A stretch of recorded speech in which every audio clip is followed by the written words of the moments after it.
Welcome to the Undrafted Free Agents Podcast, the football podcast that contains zero Harbaughs and zero Mannings. I'm Merp, that's Rich, he's over in the window somewhere. Welcome to the show. We got a good one today. We'll let the intro music play itself out, then we've got a doozy for you. Heavy topics today.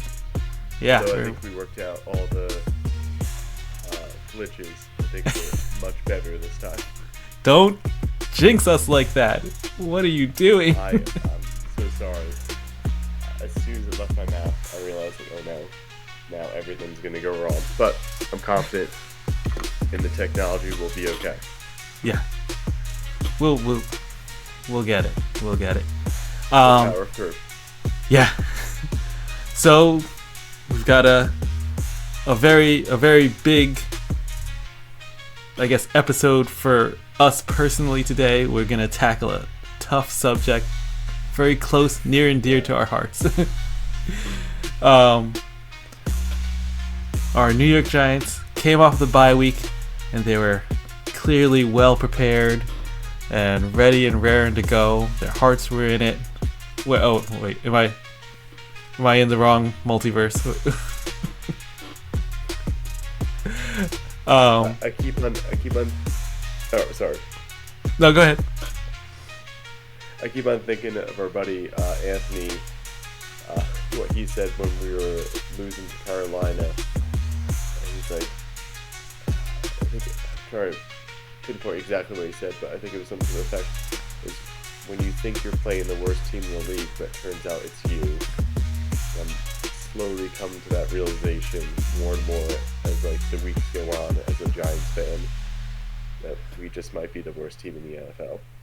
Absolutely. It might not be close. Yes. Yes. Not be close. Yeah. And then there are going to be questions, I guess, for us about what do we do with this new given power of being the worst team in the league. We'll find out, right? You know what? I once heard, if you're not going to win the Super Bowl, wouldn't you rather have the first overall pick? Like, those are the two prizes at the end of the year. Win the Super Bowl, first overall pick. So, we're not going to win the Super Bowl. We could probably get the first overall pick. So, let's look at the positives that way. I guess so. Although, we've talked about it on this show before. I am of the opinion that it's worth more trouble than good. So, yeah, I see it a little bit differently. But I mean, speaking of past episodes, we've laid out some real gems in past episodes, and you turn around and look at the season, and dare I say we should be considered football pundits.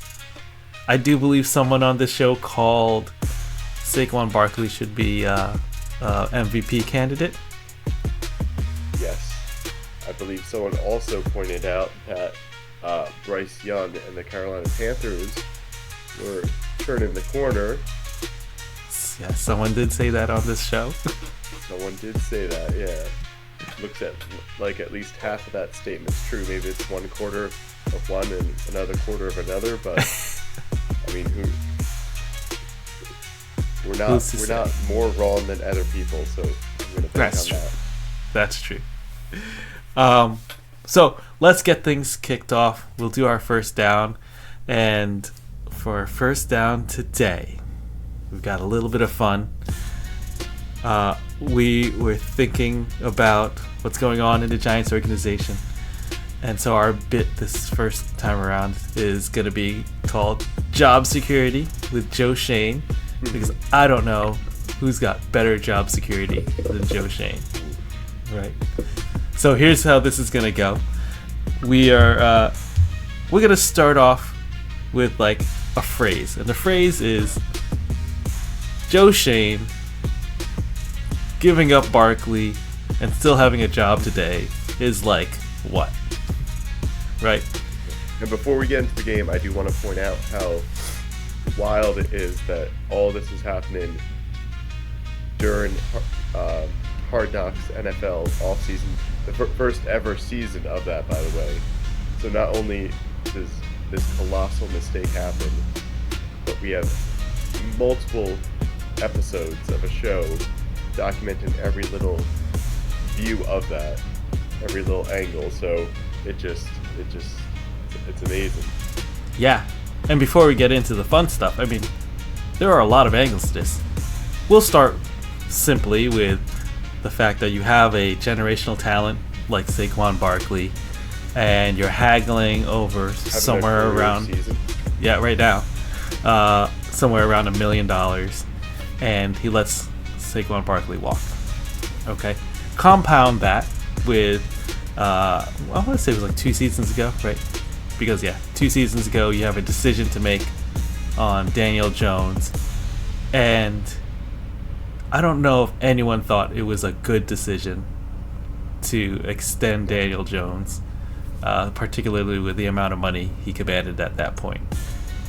Right, so, I mean, those are 2 really big decisions. And then there were like micro decisions, like this whole thing with Drew Lock and Tommy DeVito.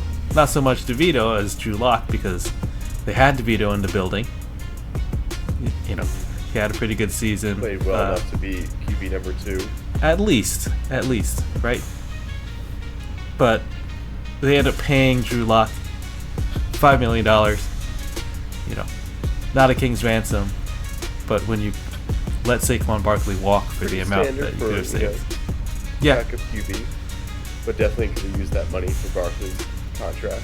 Yeah, so all of that put together, and we were watching that Sunday night game, Barkley having a career night, and I just thought to myself, there's no way Joe Schoen's still got a job on Monday, let alone Tuesday, after the Giants lost, and then Barkley's career night. But lo and behold, this is where we are. Still have the vote of confidence. So do you wanna get us started with this? Yeah, sure. I'll go first. So, could you say the phrase again, just to remind the listeners, and then I'll go into it? Yeah. So, Joe Schoen letting go of Barkley and still having a job today is like being the last guy to say no or dump Sydney Sweden. Sweden. I'm gonna get it. Sydney Sweeney. Yeah. Okay. Who was that guy? There's some guy out there in the universe.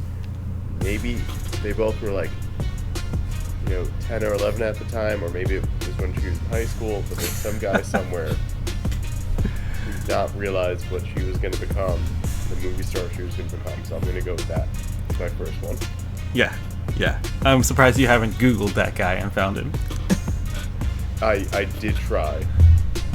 You did try. I think that guy has erased his existence from the internet. Rightfully so. Alright, so Shane letting Barkley walk and still having a job today is like being a president, committing treason, and then being reelected. That's my gold. Yeah. Yeah. What you got? Alright, my next one. You and I talked about this earlier today. I looked up the character's name, so for those music fans or music BIPIC fans, you remember the 2018 film Bohemian Rhapsody about Queen. I'm going to go with Mike Myers' character, Roy Foster, who, if you remember the film, he was the talent manager who heard the song Bohemian Rhapsody and thought so little of it. He's like, we're not going to promote this. We're not going to send it to radio. I don't want anything to do with you guys anymore. And Freddie Mercury goes up to him and says, you will always be remembered as the guy who let Queen go. And they walk out the door, and that song becomes one of the greatest rock songs ever. Yeah. Which is exactly what this situation is like. Exactly. Which, fun fact, always thought that was a real person. They kind of that character is made up. Oh, see when you were talking. Yeah, I was very disappointed about that. Yeah, it's yeah, you were based telling me off the a real story. guy, but he just didn't like the song, but he helped promote it. Oh, okay. Yeah. All right. So Joe Schoen letting go of Barkley and still having a job today is like putting out the movie Mars Attacks and then still being able to put out other movies after that. For some of our younger listeners, Mars Attacks not only was like a terrible movie, but it had like everyone in it. Yeah. And cost a ton of money and resources, and still did horrible. Yeah. Do you remember seeing that? I remember seeing it. Man, there were like so many people in it. Jim Brown was in it. Do you remember that? Yeah. Yeah. Jack Nicholson was in it. And to put it in perspective, so it cost $100 million to make. And it only made $101 million, which seems like, I know it sounds like that makes money, but the general rule in movies is that you have to double your budget to like break even. So it essentially lost $50 million. I think is the best way to put it. Yeah. You got one more for us? Yeah. I do have one more. So Joe Schoen letting Barkley walk out the door is like the Fox executive who was when they were negotiating with George Lucas to produce the Star Wars films.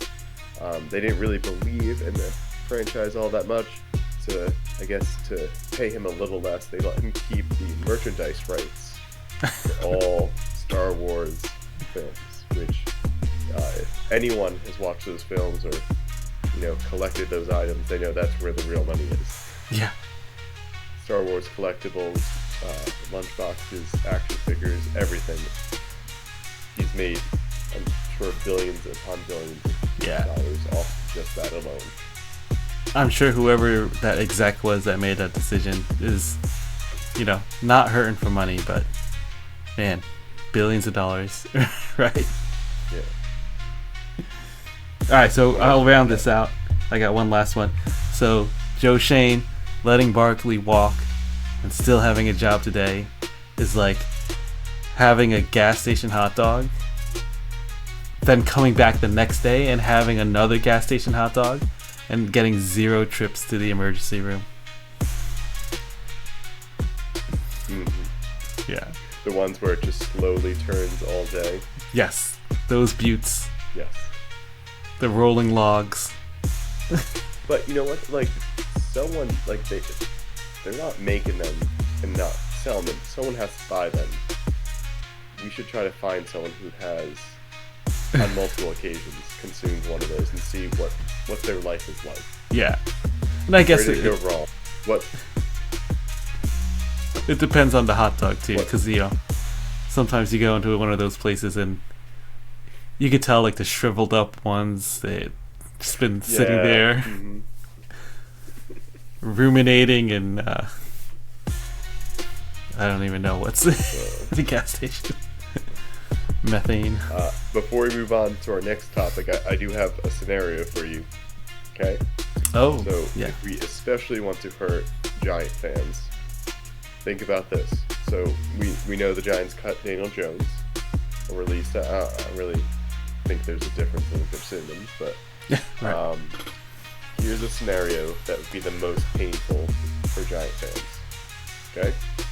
Okay. Everyone thinks it's the fact that Daniel Jones goes to the Cowboys and they play on Thanksgiving, and Jones beats the Giants on Thanksgiving. I have one that's even more hurtful. Daniel Jones goes to the Eagles. Okay? And is the quarterback that hands the ball off to Barkley when he breaks the single season rushing record. That last game. Yeah. How deep does that cut? And you know what? They're pretty close, Daniel Jones and Saquon. Mm-hmm. So not unheard of. And we didn't even talk about that part of it. The fact that they, gave Jones this contract, didn't give Barkley a contract, and then Jones's time with the Giants comes with, the most unceremonious of endings. It was kind of like a right move on all parts, but still an awful situation. Yeah, it's been rough. Yeah. It's been a rough time to be a Giants fan. It's never good to, because really they had to pick between the two, who to pay and who to let go. Not only did they pick the wrong player, but then they cut that player 2 years after, or less than 2 years after. Yeah. All right. So I think that transitions really well to our next topic. Yeah. Nahum, how do we fix the Giants? How do we fix the Giants?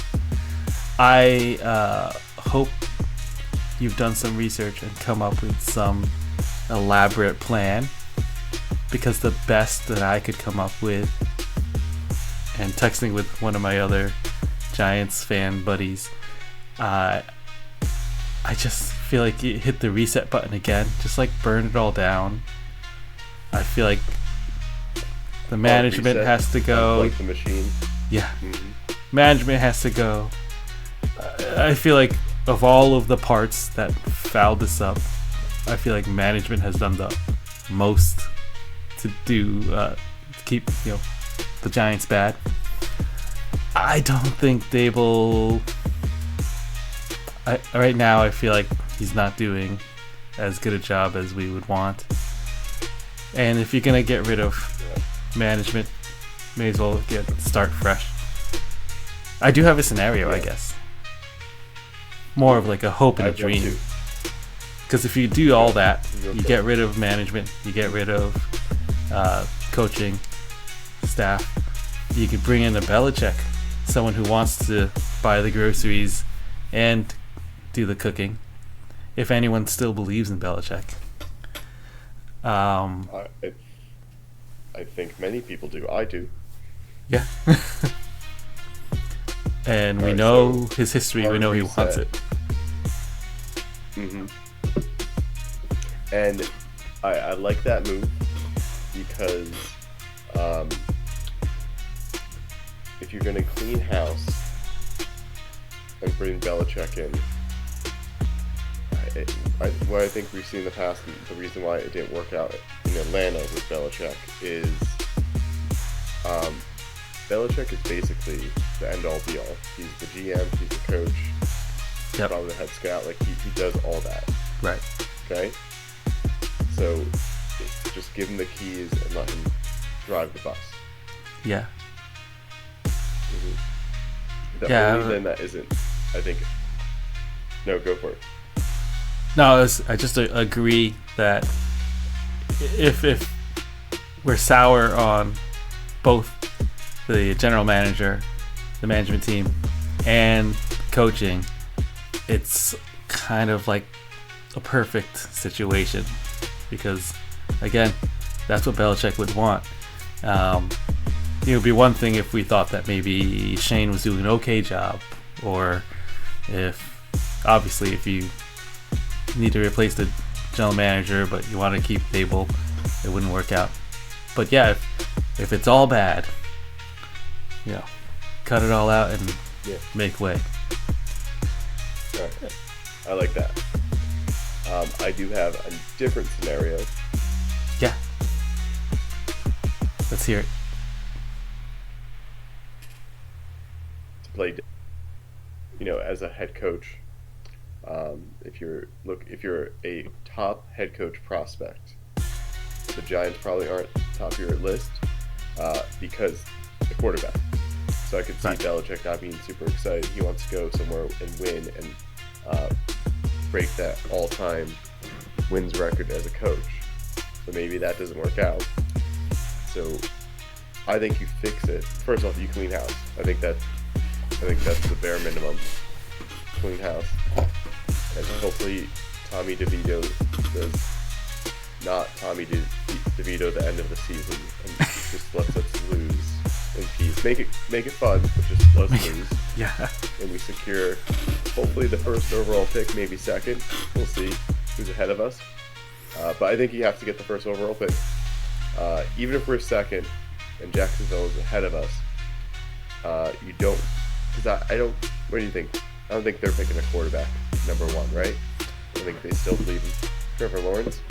Yeah, so, What do you think? they would get a monumentally bad grade if they did that, because they just paid Trevor Lawrence just this season. So, to give up on him. Like, I think you're right. They just can't do that. yeah. So I think you need to secure the first overall pick, because even if you go second and Jacksonville's not taking the quarterback, you don't know how many other teams are going to try to trade into that spot and just circumvent you. So secure the first overall pick, and then here's a dream scenario for you. With the first overall pick, you take the quarterback out of the University of Colorado, the top QB prospect. Do you know who I'm talking about? I know who you're talking about. I believe it's Shedeur Sanders. Shedeur right? Sanders, yeah. Yeah. Yes. Deion's son. And do you hear the rumor that's floated around? That he's going to follow him? Wherever his son gets drafted? Yes. So you get a 2-for-1 deal. Deion has been an amazing college coach the last couple of years. He took Jackson State, they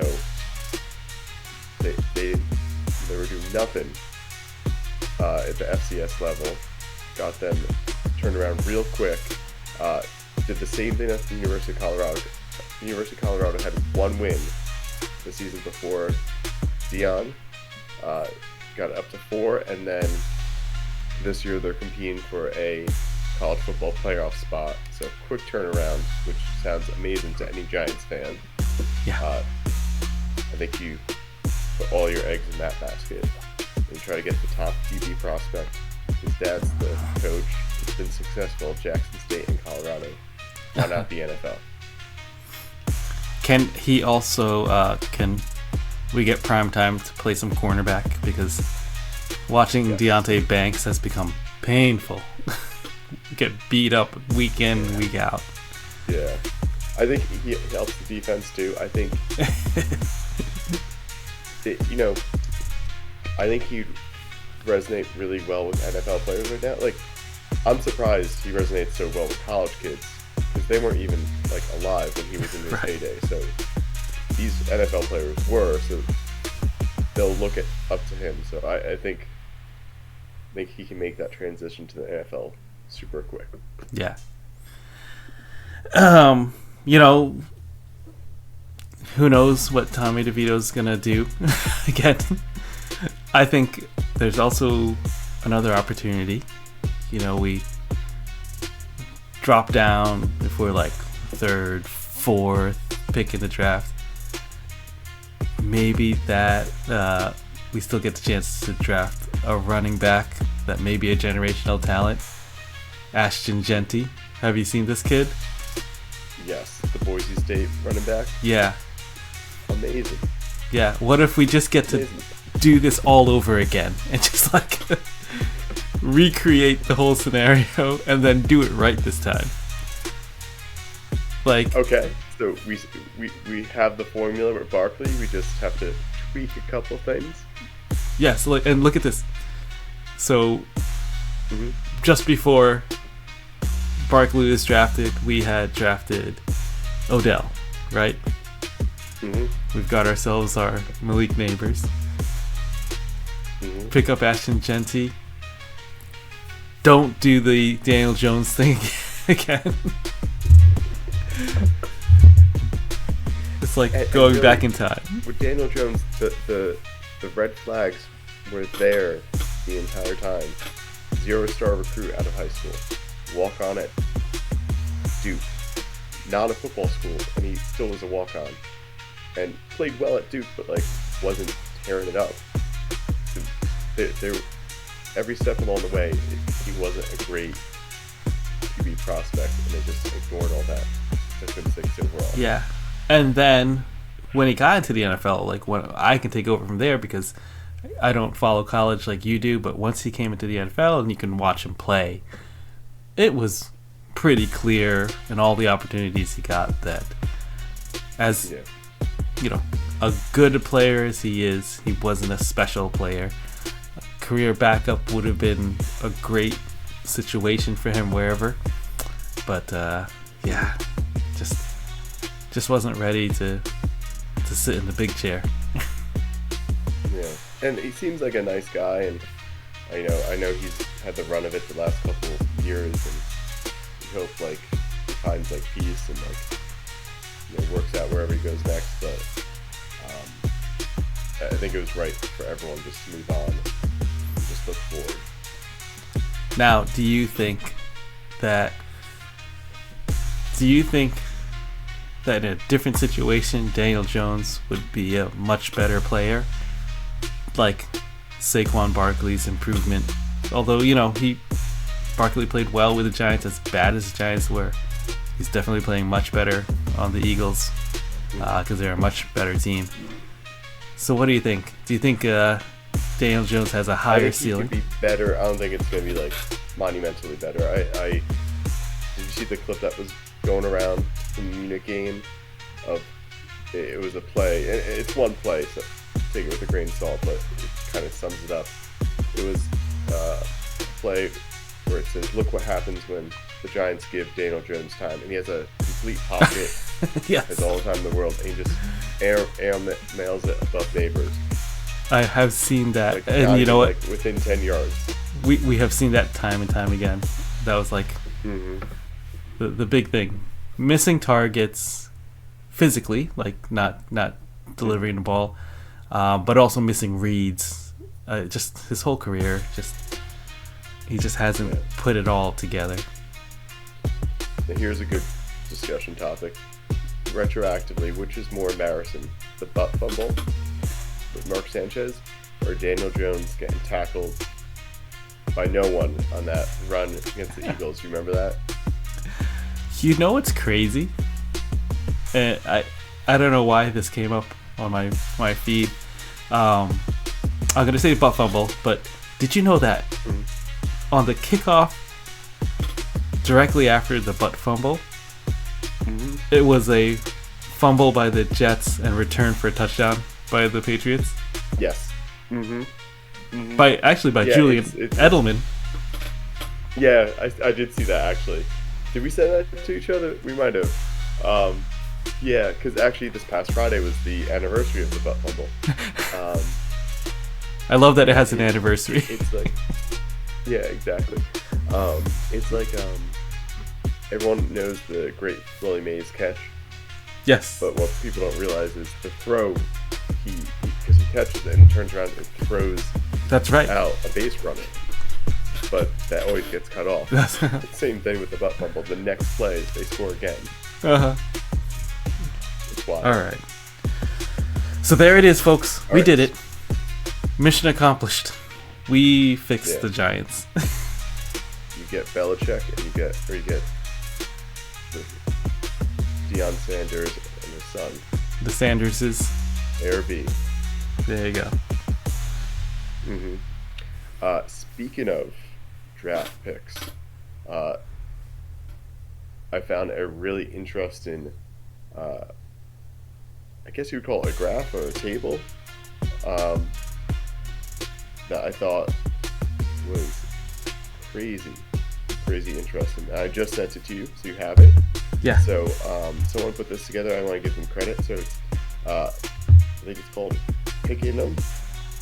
The site took all the NFL teams' draft picks since 2014, but excluding this year because the Pro Bowl hasn't been announced this year. And it's ranked the teams by the draft picks, the percent of draft picks that become Pro Bowlers. We've seen the graph. I'm looking at it now. All right. So, I think we'll reveal top 5 and then maybe bottom 5. Okay, let's do that. Talk about some surprises. Yeah, we'll Right. start at 5. Top 5. All right. So number 5, the Tampa Bay Buccaneers. Okay, with 13.9%. Okay. So what do you think of that? 4,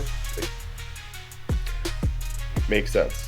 It makes sense. This is going to include that Tom Brady era. So if you remember when Tom Brady went to the Bucks, he just brought all his favorite football player friends with him. So kind of makes sense that that number is going to be pretty high. But here's the thing: they've had recent success. Tom Brady, Baker Mayfield, but we're talking statistics from 2014. Now, who was the quarterback that preceded Brady? Do you remember? I'm trying to think back now. Jameis Winston. Jameis Winston. Okay, and Who before was Winston, his rookie or his second year? was he? Mm-hmm. Oh, I Yeah, didn't. it's a weird thing that there's like a weird trend where like good rookie quarterbacks just get penciled into the Pro Bowl and then don't do well after that. Mac Jones went to the Pro Bowl. Because I'm just pointing out the impact of a good quarterback, because presumably being up this high in the list, they've drafted pretty well. They've brought talent in, and we know that because we've seen Mike Evans and some of their other players that they've drafted. I'm thinking of a linebacker, I want to say Devin White, that they brought in the building. But until recently, they really haven't had any success. So we'll keep going through this list, but just keep that on our radar. No, you're going to see a common thread here where the teams I'm listing here have pretty consistent quarterback play in that time. Yeah. The next on the list at 14.1%, no surprise, Kansas City Chiefs. Only surprise is you think they would be a little bit higher. Right. And then speaking of quarterback consistency, right, you get the Kansas City Chiefs. Continuing with that theme, I think these good quarterbacks create Pro Bowl players, right? Mm-hmm. So we're gonna get guys that benefit from good quarterback play that put them into the Pro Bowl to bump these numbers up. All right, so go ahead. We're gonna go to number 3, and I'm gonna throw out one quick fact about the Chiefs. Did you know with this win this past weekend, they've secured their 10th straight 10 or more win season? Holy cow! Yeah, That's crazy. how many fingers as a New York Giants fan would you give up to have that happen? At least my pinky. At least your pinky? Okay. Yeah. We'll do it together, okay. Okay. Alright, next one is at 15.4%, the Baltimore Ravens. Flacco and Lamar Jackson, Yeah. pretty consistent. All those years make sense. They Okay, awesome jerseys as well. right on this list. They probably produced the most defensive Pro Bowlers as well on this list, from this list. Right. Yeah. Yeah. Now the next one I'm a little surprised about, but I guess it goes along with the defense. Number 2, 17.2%, Dallas Cowboys. That's kind of a shame because they statistically, rightfully have brought talent in. They've probably, I mean, they're number 2. And they're They've always done in the playoff picture. Yeah, they are consistently. So this year being the aberration, they're consistently a threat to take the NFC East at least.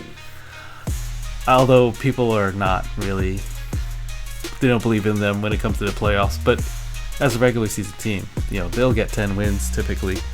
And that just shows, for all the flack that Jerry's getting now, historically, he drafts well, right?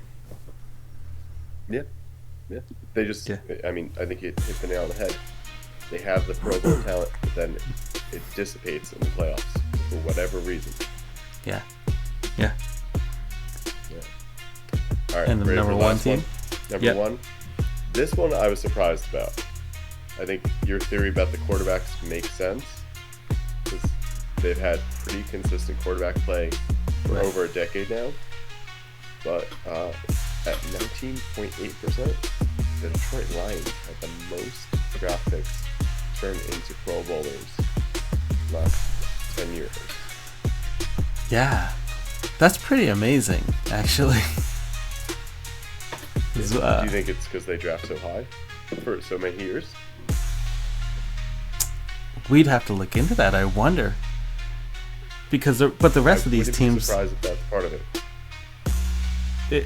I don't know, because like I said, I was going to say the rest of those teams on that top 5 list are consistently not drafting high, and they're consistently sending high percentages of players to the Pro Bowl.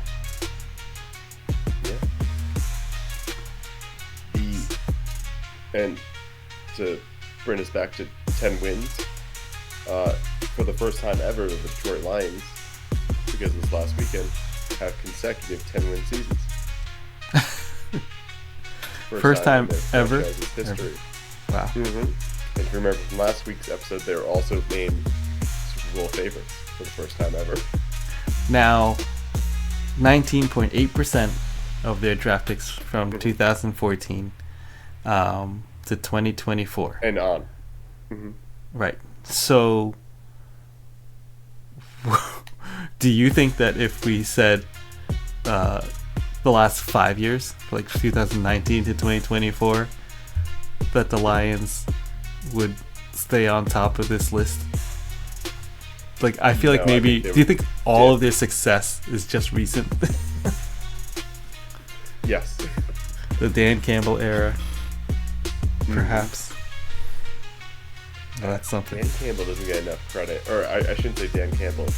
Lions front office does not get enough credit. When they were 1-6, they could have easily fired Dan Campbell. Right. And they turned it around. They almost made the playoff that year. And then last year, they did amazing. They should have went to the Super Bowl. This year, they're favored to go to the Super Bowl. I mean, talk about not giving up on a guy that you really believe in. Yeah, and it really feels like they're building something that's lasting here too. Yes. Yeah. All right. It sounds weird for any Lions team to be brought up in that discussion. Yeah. Let's rattle off the bottom 5 as a group, and we'll talk about them collectively. Yeah. Right. So I'll go from the 5th worst down to the worst. Yeah. Arizona Cardinals, 6.7. New York Jets, 6.3. Denver Broncos. Oh wait, I miscounted. I'm sorry. Yeah. Jets, 6.3.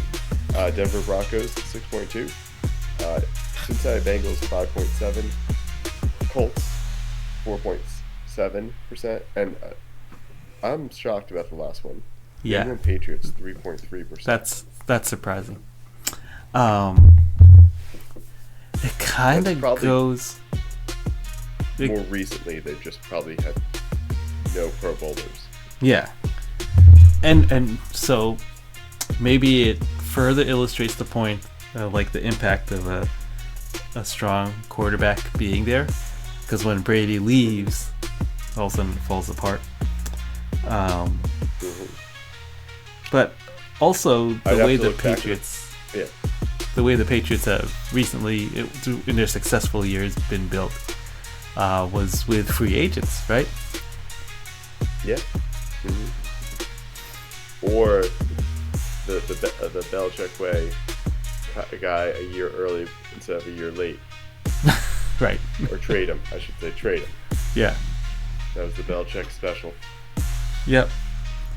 And we have maybe, possibly, if we were to look at this, let's see, 2014, those are still the good Patriots years. You know, they're not getting high. 2 Super Bowls that went to 4 or 5.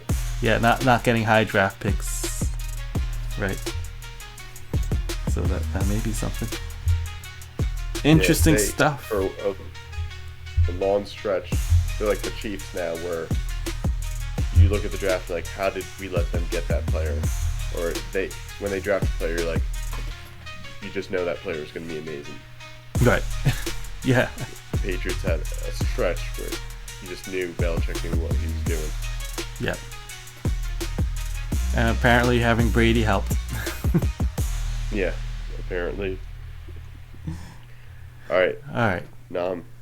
Should we go to fourth down? Let's go to fourth down. Fourth down. Tonight we're going to just preview the action on Turkey Day. We got Thanksgiving coming up, which means a special day of food and football, and we get 3 games that exist. Games. Right. That was the perfect way to say it. Yeah, it's not like sometimes we're excited about the matchups. This is we're gonna focus on food first, and then football this Thanksgiving. Yes. Mm-hmm. Yeah, it was nice of the NFL to schedule those games where you could just check in and just enjoy your meal and not have to be glued to your TV. That was very considerate of them. They want us at the table with our families. The 3 games, of course, are the Lions versus the Bears, the Cowboys versus the Giants, and the Dolphins versus the Packers. So why don't we go in order? So, Lions versus the Bears. Can the Lions finally win a Thanksgiving game? What is the over-under for this game? Let's guess at that. What do you think? Because I've been noticing some really wild lines in the recent weeks, like 10.5 point lines. They don't really go bigger than that, but just to be able to apply that to some of these games, it really makes it the over tough. Under or the spread. The spread, sorry, the spread, yeah. It makes it tough to pick these games when the line is 10.5, because even a bad loss can be less than 10.5 points. Mm-hmm. Yeah, you don't know what's going to happen in garbage time. So, what's your prediction for the spread? For Bears versus Lions, I think they will give them that 10.5. Right on the money. It's exactly 10.5. It's exactly 10.5. Yeah. No, it's like a thing though. Like they won't do like 14, 15. If it's expected to be a big blowout, they'll stop it at 10.5. So I can't take all the credit. I think so. Yeah. Yeah. Caleb Williams has been looking a little bit better as of late, but the Bears are, if you want to talk about another franchise who just can't put 2 and 2 together. Should have fired their coach last year. GM looked like he was doing some good stuff. Maybe keep him, but yeah, they need to clean house and not mess up Caleb's career. Yeah. I fully expect the Lions just to trounce the Bears. Yep. Yeah, the Lions. Although to play devil's advocate, it seems like the Lions just always lose on Thanksgiving. Right. They're all about bucking trends now, though, the Lions. It's like new territory every week for them. Now, we've got the Giants and the Cowboys, and this might be the closest of the 3 games that we're going to get. Maybe? Yeah, but I think it's going to look like a baseball score instead Yeah. of an NFL score. You might get a 6-9, a 7-6. Right. Or like maybe like an 8-3, but the 8 has a weird safety. I think the X factor here is going to be Tommy DeVito.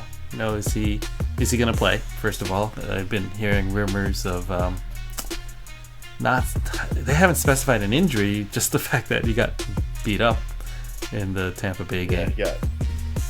Mm-hmm. Yeah. The one, I guess, positive you could look at, if you look at last year's Tommy DeVito, he didn't start out all that strong. Remember the Jets game? They didn't let him throw at all. I remember that. Like the second half of that second game, he like picked it up. So maybe we'll see that. But please, just lose. Just lose. Right.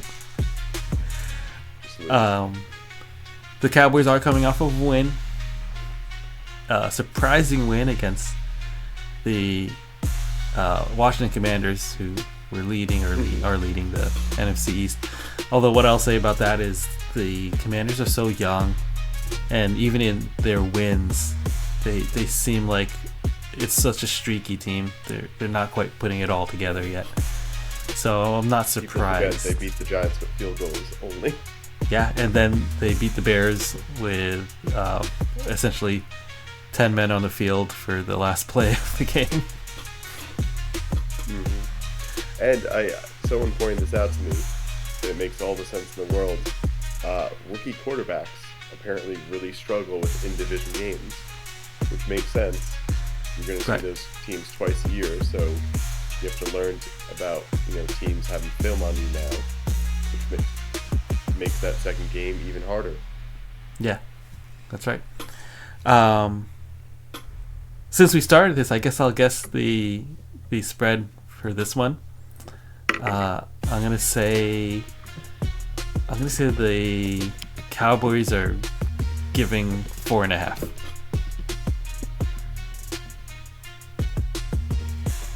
Ooh, close 3.5. 3.5. My gut was saying 3.5. I thought it'd be worse. Okay. So then, so I think we're both picking the Cowboys in this game. Yeah, and the Cowboys are at home for this one too, aren't they? Or am I wrong about that? I feel like I think they're always home. They're always home. Oh, right, for Thanksgiving. True. Yeah. Yeah. I don't think New Jersey would allow that game to happen. I'll look it up. But next game, a suddenly resurgent Dolphins against the Green Bay Packers. Now, this, I don't think it'll be as close as the Giants and Cowboys, but I think this would probably be the best game that we'll get. If you watch the Packers, I feel like Jordan Love has them playing so clean on offense.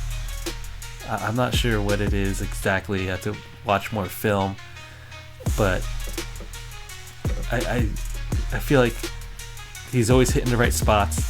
His receivers are always in the right places,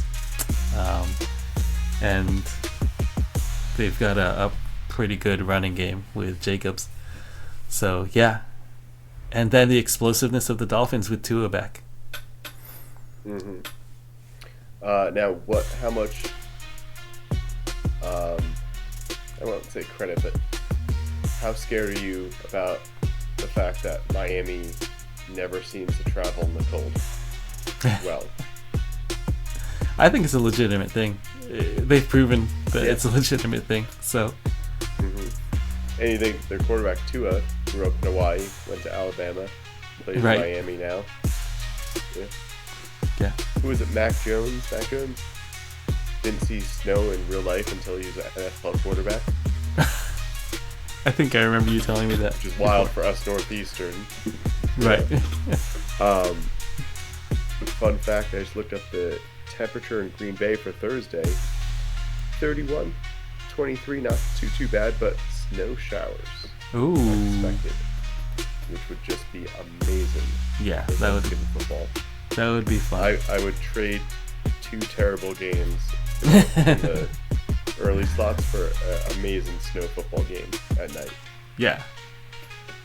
I'll take it too. So, we did the other two. I'll say the spread for this one is 5.5 points. Let's see. And I'm taking the Packers.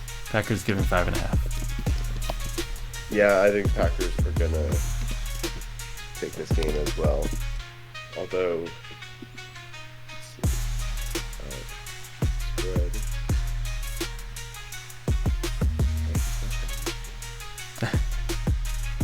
while you're looking that up, since we're talking about the Giants, we should also mention that Xavier McKinney also walked this offseason to go to the Packers. I know. And he's having a incredible season. I don't know if he's still leading the league in interceptions, but at one point he was. He's tied now. He's with tied. 7. Yeah. And surely you'd say the Giants are an entire team. Surely they have more than 7 interceptions, right? Oh my God. I actually know this because, like, the secondary has just been in shambles. I think they have like 2 interceptions, and none of them by the secondary. One, and that was by a linebacker, a backup linebacker, rookie linebacker. It's been awful. 3.5. Oh really? For the Packers. Yeah. Yeah, I guess they're impressed by Tua's recent I'm getting, performance. Vibe I'm starting to get from the Giants now. What? There's like an old episode of Seinfeld where George Costanza he realizes that every decision he's ever made has been the wrong one, so he just does the opposite. And it turns out to change his life around. What if we just did that? What if we just hire a third party and they just listen to what front office, we keep the front office the same, we listen to what they say, and say, okay, we're just going to do the opposite. I'm all about that. Let's do it. You're all about that? Yeah. Because as valuable as the right answer is, it's just as valuable to know the wrong answer so you know what not to do. Right. Oh. So there it is. We got you guys ready for some Thanksgiving football, and we took one of the most storied franchises in NFL history from their lowest point, and we've done it. We've turned the ship around. We're going to draft another Eli Manning. We're going to bring back Belichick. We're going to do it all, right? Mm-hmm. Or at least hire someone to listen and just do the opposite. Just as good. Just as good. Yeah. All right. So, all right. It's that time. Time to close out the show. Thanks everyone for listening. A little bit different, being remote, but yeah, we'll sort this out, and hopefully we'll have a good weekend of football. Good Thanksgiving, and see you guys next week. See you guys next week. Thank you. Have a good one.